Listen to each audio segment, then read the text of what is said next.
Finding a winning product can feel like an impossible task if you don't have a clear strategy or direction. So in this video, I'm going to walk you through a simple 3-step product research strategy using Jungle Scout, the exact same process that I used to find this winning product right over here in under 10 minutes, and you can also find your next winning product like a pro. All right, so the first step in my 3-step product research process is product discovery.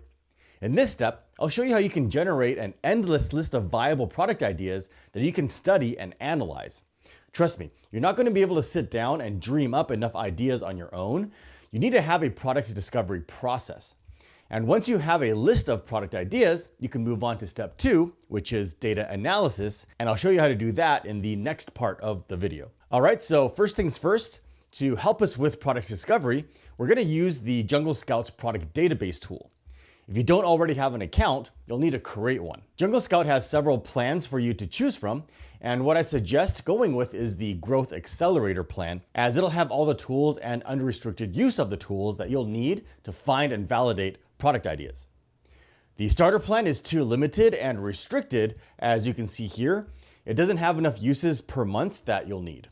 But don't worry, I'll leave a link to a coupon for a huge discount down in the video description below. So once you've created your account, log in and click on the product research option here, and then product database. Now, it may look daunting at first with all of these options, but don't worry, I'll explain what they are and how to use them in a minute. In fact, the product database is how I found my very first product. It's called the product database because Jungle Scout has gone through and analyzed the millions of products in the Amazon marketplace.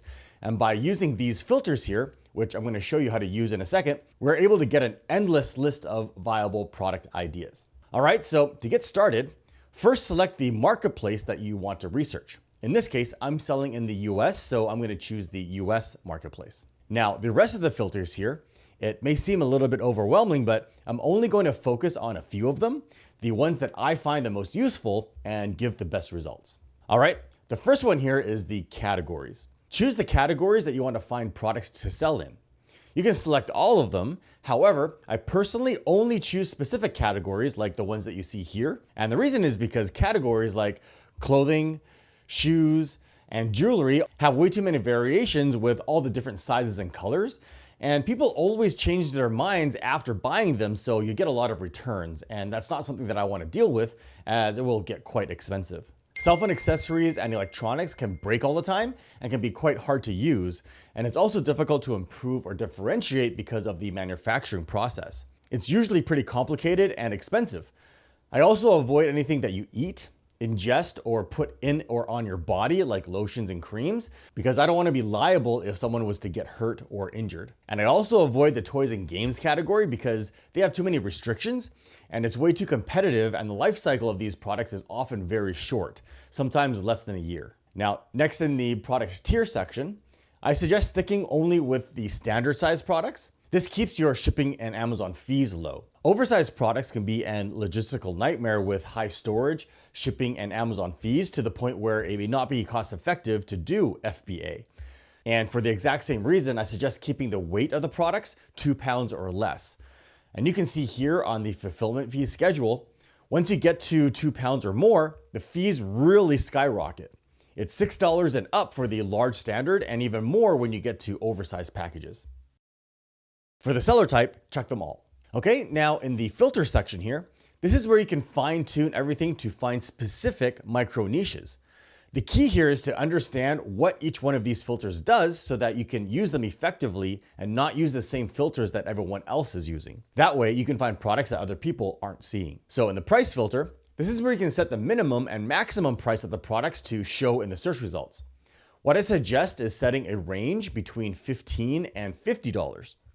The reason is because anything less than $15, once you subtract your manufacturing costs and Amazon fees, there won't be any money left for profit. The Amazon fees are going to be at least $6 to $7 or around there. So if we use the rule of thirds here, typically 1/3 will go to manufacturing, another third to fees, and the last third will be your profit. So at $15, you can expect a third of that will be your profit, which is around $5. And in my opinion, anything less than that just isn't worth your time and is much too risky. Now, for the upper end, I wouldn't go much higher than $50 to start. And that's because products beyond that price point Shoppers will typically put more thought and research into it to compare products and prices, so it's no longer an impulse buy. However, with the current e-commerce climate, I suggest actually setting the price range between $30 and $80. This will help you avoid a lot of competition because most beginners or people with smaller budgets are looking in the lower price range. Higher priced products also generally have a much higher profit margin too, so if you have more capital, consider looking into a higher price range product. Now, for the net revenue and BSR, leave those alone. In the units sold section, start with the minimum of 300 units. That's a good starting point if you're looking for products with a $5 to $10 profit margin range. So if you do the math, 300 monthly sales with a $5 to $10 profit puts you around $1,500 to $3,000 per month profit, which is in line with a realistic $6,000 monthly revenue, which we'll go over next. Now, revenue is how much money the product is making each month. Revenue is how much total money is made in sales without subtracting the Amazon fees or any manufacturing and shipping costs. And this is where we can also help mitigate and avoid highly competitive niches. What I suggest is setting this range between $6,000 and $18,000. The reason is because, as I mentioned earlier, typically about 1/3 of the revenue is the profit. So a product that's generating $6,000 a month in revenue, a rough estimate of the monthly profit is around $2,000, a great starting target. You can always adjust this to suit your own needs, but what I don't suggest doing is setting the upper limit to something astronomical in an attempt to find a golden nugget. Products that have huge monthly sales are usually from major brands or top sellers, and too many lazy sellers are looking for these golden nuggets, so they're going to be on everyone's radar, making them way too competitive, so stay away from them. All right, now one of the biggest factors that can lead to failure is not accurately determining the supply and demand of a product. That's pretty much sales 101, right? You can't sell a product if there's no one to sell it to, and conversely, it's extremely difficult to get sales if there's a ton of people selling the exact same thing. So with the filters that we have here, there's two ways that we can manage this problem. The first is with the reviews. This is how many reviews a product has, and the number of reviews is tied to sales. The more reviews a product has, the more sales they typically have. And we can use this metric to gauge how competitive a product or niche is. And you want to stay away from highly competitive niches. What I suggest is keeping it under 300 reviews. Anything much more than that is going to be too competitive. Now, I get a lot of people asking why you want to stay away from competitive niches. The simple answer is it can be cost prohibitive. In very basic terms, how Amazon works is they rank all of the listings and the search results based on the daily sales velocity. That means the best sellers are going to show up on the first page. And guess what? Over 70% of sales takes place on the first page of the search results. So for any seller, the goal is always to get your product listed on that first page. And when you're launching a new product, your listing doesn't have any sales. It doesn't have any sales history. So it's not going to show up anywhere that a shopper is going to see it. So the only way for your product to get seen is by using Amazon's PPC advertising system. This is Amazon's pay-per-click advertising, where sellers can bid on keywords and the highest bidder will get the best ad spot in the search results. These are the listings that say sponsored next to them. Like you can see here, right at the top of the first page, these are the highest bidders. And in competitive niches, the best keywords can often cost as much as $2, $3, or $4 or more per click. So for your listing to appear on the first page, you'll need to match or beat the daily sales velocity of these top sellers. And typically in competitive niches, these top sellers are moving dozens or even hundreds of units every single day. So the question is, can you afford to pay $2, $3, $4 or more per click to match that kind of daily sales velocity, especially when not every click turns into a sale? So I hope that makes sense. Okay, so set the maximum reviews to 300, and I'll show you the second way to mitigate competition in a second. Now, the star rating is the feedback score the listing has or how many stars it has. So that's the range between 0 and 5. I typically leave this alone to start, but this filter is extremely useful to help you find products that need improvement, meaning people are buying this product despite the fact that it has poor reviews. For example, you can set an upper limit of 3.5 or 4 stars, and then do some further research to determine how you can improve the product. And I'll show you how you can do that later on in the video. In the weight field, I suggest looking for products that weigh no more than 2 pounds. Again, the heavier the item, the higher the fees. One thing I want to point out here is leave the sellers filter alone. The thing is it doesn't matter how many total sellers there are. The only sellers that matter are the ones on the first page of the search results. A niche can have thousands of sellers. It doesn't matter. Only the top sellers are your direct competitors, because 99% of all the other sellers, they aren't actually making any sales. They just have a listing, so they don't actually matter. Now down here in the exclude keywords field, I use this field to remove common products that keep showing up in the search that I don't want to sell. For example, I don't want to sell clothes and food items, but quite often these products make it through the filter. So as you can see, I have a huge list of keywords to exclude, like men's, women's, shirt, pants, and so on. And if you're doing private label, you're not reselling branded products, and you can put those brands here also, like Nike, Under Armour, NBA, and so on as well. And also check mark exclude top brands. And to make things easier, if you want to use my list, I'll post these keywords down in the video description below. Okay, and leave everything else alone. If at any time you want to know what these filters do, you can actually hover your mouse over the icon here to see a tooltip. Now, keep in mind that none of these filters are set in stone. You can play around with them to find different product ideas. So don't just copy what I'm showing you here. For example, you can set a maximum review rating to like 3.5 so that you can specifically look for products that are selling well in spite of the fact that they have poor reviews. Or you can combine strategies such as looking for products that have a low BSR, which is the bestseller rank, meaning they are selling well despite having poor reviews. And a pro tip here, I like to not use whole numbers in the price and revenue fields.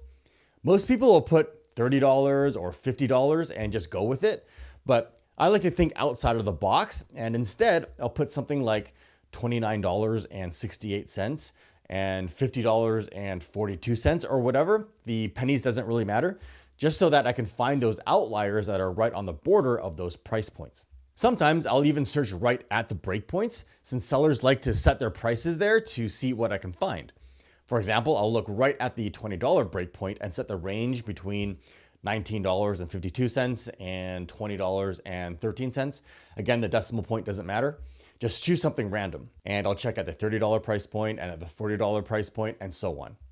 Thinking outside the box is what separates the winners from the losers. Again, I want to point out that there's no right or wrong way of doing this first step of product discovery, so play around with the filters, learn what they do, and see what you can find. Now, another pro tip, you can actually save these filter settings so that you can pull them up again later in the future, or save several different ones by clicking on the Save Search here. Or you can also use Jungle Scout's preset filters by choosing one of them up here. And once you have these filters set, click on Search. Jungle Scout would then pull up all of the products in the marketplace that match the filters that we set.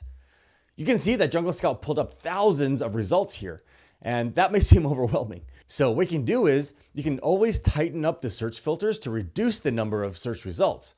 For example, only look at products within a smaller price range today, then tomorrow, using these same filters, set a different price range, and so on.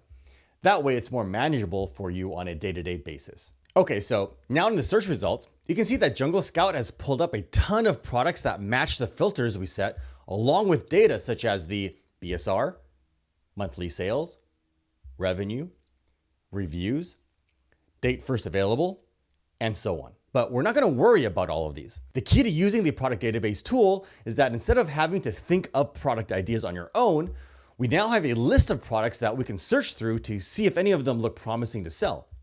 However, the thing is, just because these individual products matched our search criteria, it doesn't automatically mean that they're good products to sell. That's an important fact to remember. Now, a pro tip here, I like to set the page size to 100 so that I have less pages to navigate through, saving some time. And instead of starting on page 1 of the search results, I actually like to start backwards. That's because everyone else is going to start on page 1. Again, thinking outside of the box, I want to try to find products that other people aren't seeing. So the key to efficient product discovery is to not waste time doing a deep analysis on everything that you see here. Browse through these listings and specifically look for products that you don't immediately recognize or appear strange and out of the ordinary. These are going to be the best products to do deep analysis on. Products that you're familiar with are almost always too competitive, so don't waste your time looking into them. Okay, so As we browse through the results, look for unique, strange, or out of the ordinary items. If you immediately recognize the product, 99% of the time, that product is not going to be a good one to sell. But don't take my word for it. In the next step, I'll show you how to do data analysis, and you can find out for yourself that easily recognized products are almost always a bad product idea and ends up being a waste of your time doing any analysis on. So with that said, browsing through the list of products for anything interesting, like this inflatable stake and tether, or in my case, these heavy duty tent stakes, the massively profitable product that I showed you in the beginning of the video. So as you can see, this is the exact strategy that I used to find it. Okay, so with that said, this is how to do product discovery. Once you've identified some interesting products, the next step is data analysis. This is how you validate whether the product idea is a good one or not. So let me show you how to analyze these tent stakes. Now remember, just because you find an interesting product in step 1, it doesn't mean that it's a good product to sell. You need to do analysis for the entire niche. By analyzing the entire niche, we can determine if there's enough demand, if it has low competition, and if it meets a number of other factors. So in order to do that, we need to do a search on Amazon for the main keyword for the product. In this case, I think it's obvious that the main keyword is tent stakes. If you're not sure or you want to verify what the keyword is, you can always head onto Amazon, make sure to choose all departments, and do a search for what you think it is, and take a look at the listing titles to see what the sellers are actually calling it. Now, you can also verify this by browsing through the search results to make sure that the majority of the listings are indeed the same product that you're interested in selling. If you see a ton of unrelated products, then you've probably used the wrong keyword. In this case, these all are the same product, so I'm on the right track. Now, I want to point out that it's extremely important that you choose the correct keyword phrase when you're analyzing niches, because if you use the wrong keyword phrase, you'll end up analyzing the wrong data. In this case, everything looks right, so now we can start the data analysis by using another tool called the Jungle Scout Chrome extension. If you haven't already, make sure to install it first, then click on the Jungle Scout icon here, and click on Scan Search Results. Now, as you can see, the Chrome extension has pulled up all of the details for these top listings in the search results. Isn't that awesome? This is data that you wouldn't be able to get by any other means. Amazon themselves simply doesn't provide this data to the public. We can see each listing's monthly sales, sales history, revenue, how much their fees are, and so on. And while we're here, because of how important it is that you're using the correct keyword phrase, you can verify this by copying the ASINs of all the listings by clicking on Copy ASINs, then head on over to Keyword Optimization, Keyword Scout, and paste the ASINs here. Now, you can only enter up to 10 ASINs max, so make sure not to exceed that, and then click on Search. And Keyword Scout will show you all the keyword phrases that these listings are ranking for. So make sure the list is sorted by search volume, and take a look at the list. We can see that all of the top keyword phrases are related to the tent stake. In fact, the top keyword is tent stakes with the highest search volume. So this is the correct keyword phrase to use. Okay, so now back on the Chrome extension, one super important point I want to mention here, do not sort these listings and rearrange them. I see way too many people doing this. You always want to analyze niches with the listings in their organic search order. That's the order they appear in the search results. This is because these top listings are the listings that you'll be competing directly against. So don't sort the listings by sales or revenue or whatever that I see other people doing. You also want to ignore all of the sponsored listings. These are the listings that have the SP icon next to them. These are the listings placed on the page based on Amazon's PPC advertising system that I mentioned earlier. They're not organically ranked here. They're placed here based on bids. And you can actually hide these listings so that they don't show up at all by going to the filter settings here and disable sponsored products. Now, by analyzing the data, such as the price, sales volume, revenue, and reviews, you can determine if this entire niche meets the criteria you've set in the filters and hit your target profit and sales goals. Now, the first thing that caught my eye is the price point of these products. You can see that the majority of them are way too low. Most are under $10. There's just no way for me to make any money selling these at that price point. So I was actually about to give up on this product, but This listing here caught my eye, and I noticed that these tent stakes were different. These are screw-in tent stakes. They're not these smooth shafted ones like you can see here in the search results. So instead, I did a search for screw-in tent stakes, and pulling up the Chrome extension again, now the price point is much better. It's closer to $30, and the top listings are selling over $15,000 a month. Much, much better. Okay, so now the first thing that I like to do is check to see if the niche is too competitive. And we can gauge that by looking at the reviews. So scan down the top 15 to 20 listings and see if the majority of the listings in fact have less than 300 or so reviews. That means out of the top listings, you want to see if most of the listings have less than 300 reviews and actually count them. Never rely on the summary here at the top. Again, too many people rely on this summary. These are averages up here, and averages don't tell you the whole story. If a few listings have a ton of reviews or very few reviews, it'll throw off the entire average. For example, if one listing was selling $100,000 each month, but all the other listings have barely sold any, then an average revenue of the top 10 sellers would still show $10,000 a month, when in fact only one seller is actually making decent sales. So only use these averages as a reference and never base any decisions on them. Now we can see that most of the listings here do have less than 300 reviews. So this niche has pretty low competition, which is great. So let's keep analyzing. Now, if it didn't, and all the listings had way over 300 reviews, I wouldn't waste any more time on this niche. I just forget it and move on to the next product idea. Again, the key during the data analysis phase is to try to disqualify a product as quickly as possible so that you can move on to the next one. That way you can maximize the number of product ideas that you're analyzing and the time that you're spending. So now let's check to see if it meets your sales and profit goals. Do most of the listings have 300 or more sales per month? Again, count them. Don't use the averages at the top. Do most of the listings generate $6,000 a month or more? In this case, yes. Now, another extremely convenient tool that the Chrome extension has is a built-in profit calculator. It's important that you take a look at what the potential profit margin is because the sales and revenue that you see here is just a small picture. For example, you can choose a couple of the top sellers and get a rough estimate of their profits by clicking on the net profit here. And what's great about this is that by doing it this way, you can see that it pulls up all the product details for you as far as the size and weight and other relevant information. It's important that you have the actual product details when calculating the profit margin because these factor into the FBA fees. Now, you can see the sale price here, and you can adjust it if you want, as well as the estimated manufacturing and shipping costs. And you can also see the referral and FBA fees here. And down here, it shows you what the net profit is. How great is that? Of course, this is not including the product and shipping costs unless you enter them here. For example, if you head on over to Alibaba, you can get a rough estimate of what the costs are per unit and adjust the price here. And this way, you'll get a much better estimate of what your profit will be. Now, if you don't have Jungle Scout, you can also use the free FBA calculator. Just do a search on Google for FBA calculator, and it'll be the first link, or I'll post a link to it down in the video description below. And while we're on the listing page, Jungle Scout also has a convenient summary at the top here.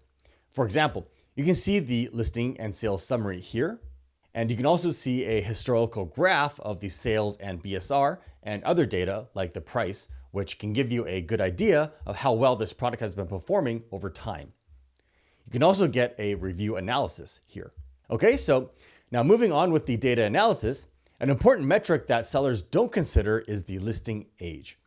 This is how long the listing has been available for sale on Amazon. And you want to avoid niches where there's a lot of new listings. This is what I call niche saturation. If you see too many new listings, that means a lot of people have recently discovered this niche and launched their products, and there's probably more to come. That increases the competition and drives up the PPC costs. You also need to keep in mind, with new listings, you can't trust their sales and revenue data. Their sales are most likely coming from doing deep discounts, coupons, promotions, and rebates in order to generate those sales. They're not organic sales. Therefore, out of the top 15 to 20 listings here, you want to make sure that you don't see more than 4 to 5 new listings. Make sure most of the listings are more than 3 months old. In this case, with the data that we have available, we can see that all of them are nearly a year old or older. You also want to make sure that the niche isn't brand dominated, meaning that there isn't any brands that have more than 3 or 4 listings in the top 15 to 20 positions, and that there isn't any major well-known brands. The reason is because top brands are well established and they tend to have brand loyal customers that will only buy from them, so shoppers are less likely to consider buying from third-party sellers. Big brands may also be generating sales from direct traffic outside of Amazon, where they're sending traffic directly to their product listings, so you won't be able to compete with them since you're relying on PPC sales and searches that are taking place on Amazon. And not to mention, major brands generally have unlimited advertising budgets, so it will be difficult to outcompete them. In this case, we can see that there's no major brands, and no brands have multiple listings here in the top positions. Another factor you need to consider is seasonality, meaning products that only sell well during a short period of time of the year, like Christmas decorations or Halloween costumes. You want to sell products that sell well all year round. And an easy way to check is to click on the sales number for one of the top sellers here that's been selling for more than a year, select 2 years and monthly, and look at the graph and make sure the sales is pretty consistent throughout the year. Now, it'll be pretty obvious if this product is seasonal. For example, if we take a look at Halloween costumes, you can see that they only sell well during Halloween each year. For these tent stakes, you can see that it sells fairly well throughout the entire year, but as expected, they do sell better during the summer months. Now, if you don't have Jungle Scout, you can check for seasonality by doing a search on Google Trends. Do a search for the main keywords, change the period to past 5 years, and again, you can see the trend. In this case, tent stakes does seem to have a lull between November and March. Now keep in mind though, some niches may have spikes during Christmas if they're giftable products, and that's okay. I just don't recommend selling seasonal products until you have more experience because inventory management is extremely important in order to be profitable. Now, I'm just scratching the surface here when it comes to data analysis. There's much more factors that you need to consider, such as patents and trademarks, restricted and prohibited products, gated products, and product compliance. You can't just sell whatever you want on Amazon, but that's beyond the scope of this video. So if you want to learn more about that, I'll post a link to a detailed video down in the description below. Now, before moving on to step 3 of product research, I want to show you another powerful way to use Jungle Scout to find product ideas. The first tool I showed you was the product database, but some of you might have noticed that there's another tool here, the Opportunity Finder. The Opportunity Finder is another excellent product research tool because unlike the product database where it's helping you find specific product ideas, the Opportunity Finder helps you spot emerging trends, products that are just starting to take off. This strategy will help you find new, low competition niches by identifying high performing keywords. Because Amazon is powered by keywords, in order to be successful on Amazon, you need to get your products to the top of Amazon search results, like I mentioned earlier. The higher your product can rank, the more traffic and sales you get, and that momentum snowballs into more profit. Remember, Amazon is basically a search engine. Every word that shoppers type into the Amazon search is a keyword, so we can also identify product opportunities by keyword. First off, you'll notice that the filters here look similar to the product database, but the big difference is this tool focuses on products that are trending upwards. Now, a quick warning, stay away from fads and products that have a short life cycle. For example, a very popular product that so many sellers got bit on was the fidget spinners. Only the sellers that got in early actually made any money. Those types of trendy products crash fast and will leave you stuck with crazy competition and inventory that you can't sell. Okay, so let's start by choosing the categories, and you can choose the same ones that we used earlier in the product database. And similarly, set the monthly units sold, price, and excluded keywords like we did before in the product database. Set the competition and seasonality to very low, low. Checkmark exclude top brands, and click search. Now, you can see that the Opportunity Finder generated a list of results showing the different product ideas. Niche scores, the higher the better, units sold, price, search volume, and so on. And just like we did before in the product database, scan through the results and look for anything that you don't immediately recognize or is strange and out of the ordinary. For example, what are these shampoo sheets? I know shampoo is usually a liquid, but how does that work if it's in sheets? I don't know, so let's take a quick peek. Let's see. Here's an antibacterial paper soap sheets tin for traveling. Interesting. And wow, this one's selling over $48,000 a month. That's crazy, and I have no idea what this is. So just like before, do a search for the keyword on Amazon. So in this case, shampoo sheets, and do the data analysis step like I showed you earlier to validate the product idea. All right, now if you find a viable product that meets all or most of the analysis criteria, then you can move on to step 3 of the product research steps, and that's differentiation. You need to make sure that your product has some sort of competitive advantage. This is a crucial step that so many new sellers don't consider. Once you identify a good product idea, one that passes all the criteria, you can't just sell the same thing as everyone else. Otherwise, you can only compete on price, and you never want to compete on price. Otherwise, everyone selling the same thing will end up in a price war where everyone just keeps lowering the price in order to capture sales, that the price gets driven down so low that there's no money left for profit. Now, there's tons of different ways you can differentiate your product, such as improving the product, fixing a problem, adding a feature, or bundling it with a bonus item. For example, if you click on some of the top sellers, you can see what shoppers have frequently bought together here. You can use these ideas to create a bundle and add value to your product idea. Or you can do some research and see what other items people use or need when they're using the product. Now, one of my favorite ways to come up with ideas is to analyze the reviews. It's the best way to get real-world feedback from actual shoppers and find excellent ideas to improve your product. What you can do is take a look at some of the top sellers' listings and use another tool from Jungle Scout called review analysis. The AI tool will scan through the product reviews and generate a detailed report, as you can see here, covering some of the most common positive comments, the most common negative comments, and suggestions on how you can improve the product here. You can use these reports to identify any problems or suggestions left by actual shoppers. For example, I can see that a common issue is the quality of the product and carrying case is poor, and the stakes are bending too easily, and that they are often hard to install or they are pulling out of the ground. So what I suggest is do this for several of the top sellers and put together a complete and thorough list of ideas and not just focus on one single listing. That way, you can use this feedback to develop a much better product than all of your competitors. Now, speaking of reviews, even though you've done proper product research and analysis and developed an excellent competitive advantage, as everyone knows, shoppers' buying decisions are heavily influenced by product reviews. So when you go to launch your new product on Amazon, it's important that you have a strategy in place to get your initial reviews to help boost your social proof as quickly as possible, because the hardest thing to do is trying to sell a product with little or no reviews. And this video right over here, I'll show you how to get those first reviews fast.